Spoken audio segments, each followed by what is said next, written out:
My powers have doubled since the last time we met, Count. Good. Twice the pride, double the foe.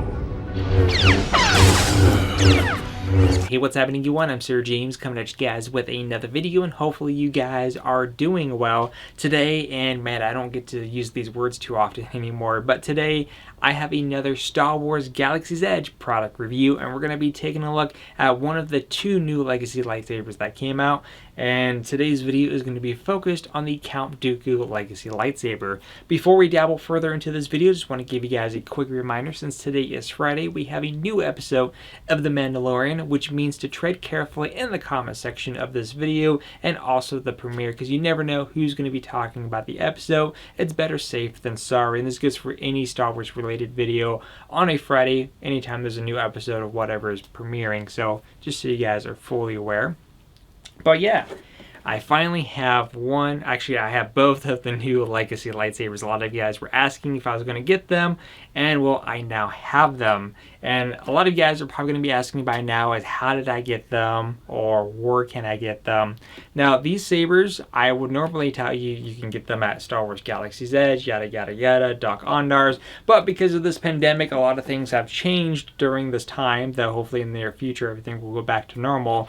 But these right now are currently available at the Disney World location over at Star Wars Galaxy's Edge. However, if you're here in California like me, at the moment, at least the recording of this video, it could be possibly changed later today or maybe tomorrow or next week, but as of the recording of this video, these are not yet currently available here in California, but I assume soon we will have these here as well over at the downtown Disney location at the Star Trader location, where you can buy some Galaxy's Edge merch as well.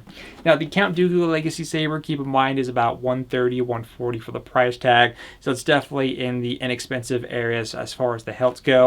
And the other common question that I'm going to get is, do you get a blade with it?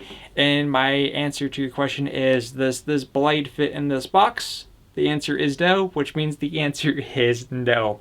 Anytime you purchase a Legacy lightsaber, you get the crate, you get a symbol in the very front indicating for whichever character that you got, and of course you have your hilt on the inside with any additional components depending on what the saber is. So that's what you get. So as always, we press the button on the top here, and this will open up the box, giving us our presentation of the hilt on the inside. And as you could probably already tell, this has a nice shine to it, so this is definitely going to have that glossy finish, which kind of reminds me of the Legacy Mace Windu lightsaber, by the way. So let me go ahead and give you guys a closer look here.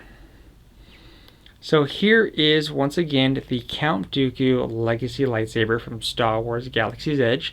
As far as weight goes, this feels in the medium-heavy category, so there's definitely a bit of weight to this, so kind of something to keep in mind. I would weigh this, but I have no idea where my scale is at this moment.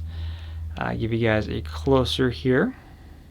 And which means that this is also going to be, as you can probably see there, a fingerprint magnet.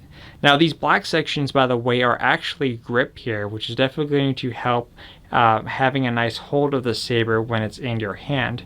That's for sure. And these sections here where the labels are can easily come off.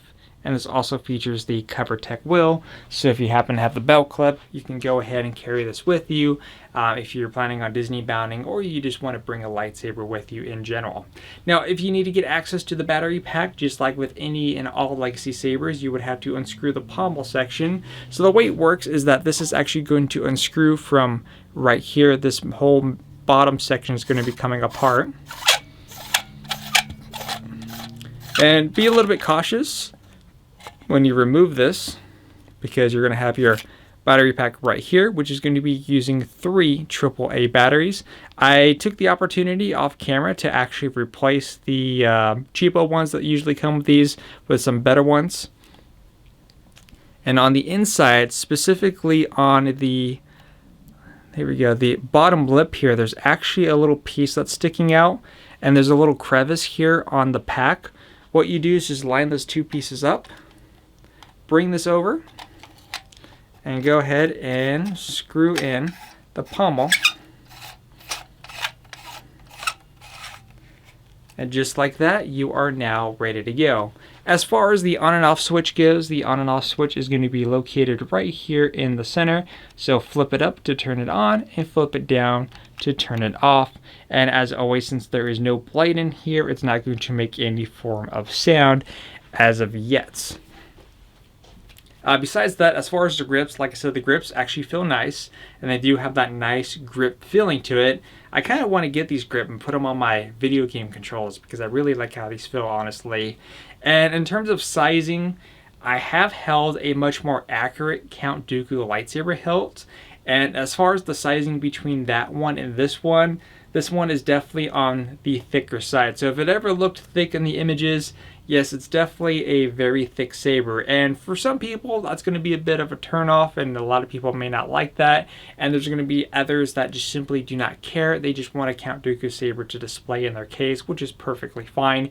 Everyone has their own personal opinions. Just again, for my opinion, it's definitely on the much thicker side. I would honestly wish it was slimmer. If this was a bit more slimmer sizing, I think it would be much more perfect in my opinion, especially for a legacy lineup. But you know, there's kind of a big difference between ones like these that are affordable and compared to the custom ones that can be a lot expensive or just out of people's price range. So you kind of have that into consideration. So as always, these also have a little bit of a black thing in the inside here, a little cup, if you will. You want to go ahead and remove that, then you can go ahead and insert your blade. If you've never done this before, it basically works like this.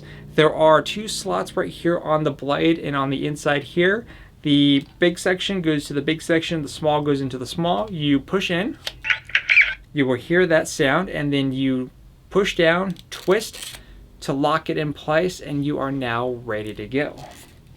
I'm going to go ahead and move these over here for the moment, and then turn off this light.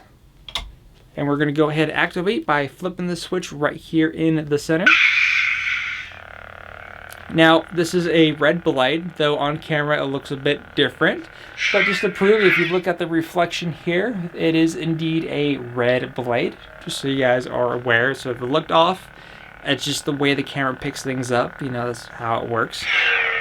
Let me go ahead, let you guys listen to the ignition and then the sound. It's always a bit weird kind of dabbling into these sabers, especially when you're dabbling in like smooth swings, since these don't have that. But here's the ignition. And then off. Once again, ignition. Now I'm going to go ahead and activate the swinging options that this makes.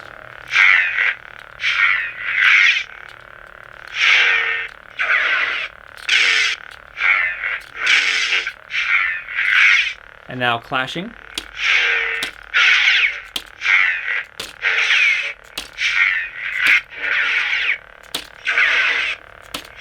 You also see that the blade also flickers for a clash.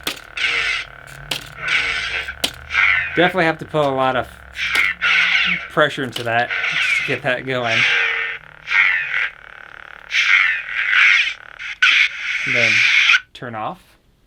And then if you ever need to get the blade out, you push in, you counter twist, and then pull up, and then there you go. That's how you remove it. Simple as that. So again, that was a look at the Count Dooku Legacy Lightsaber. Overall, what do I think? Again, the hilt looks nice. I like the chrome body finish to it, and I like the grips, definitely for sure. It's just the one negative that puts me off from this one is the fact that there's definitely a big thickness to this lightsaber. Again, I wish it was toned down. I just don't know why Disney can't, for some reason, do that, because the electronics in here are very basic. It's not like you're getting anything advanced or anything like that. I just don't understand why these have to be so big and bulky. Is it because of the thing that they're doing for the blade? Which, honestly, I could easily see them toning this down. Is just, I don't know why they have to be so darn thick. I mean, there's some Legacy sabers that'll look great and feel great, and then there's others where it is for some reason they always make them feel too big for whatever. But again, I'm just kind of ranting on about that. But like I said, this is a saber that's either going to be in some of your guys' favor, and there are going to be others that just are simply going to pass on it. For me personally, I would just rather get a custom version of this one, but if you're specifically just looking for a Count Dooku lightsaber that you could display, that's not going to cost you an arm and a leg, then I feel like this is definitely going to fit your needs for sure. But let me know what you guys think about this in the comment section down below. And like I said, next Friday, I'm going to be showcasing the brand new Ahsoka Tano Clone Wars sabers. Until then, I'll see you guys on the next episode, and you guys enjoy your weekend.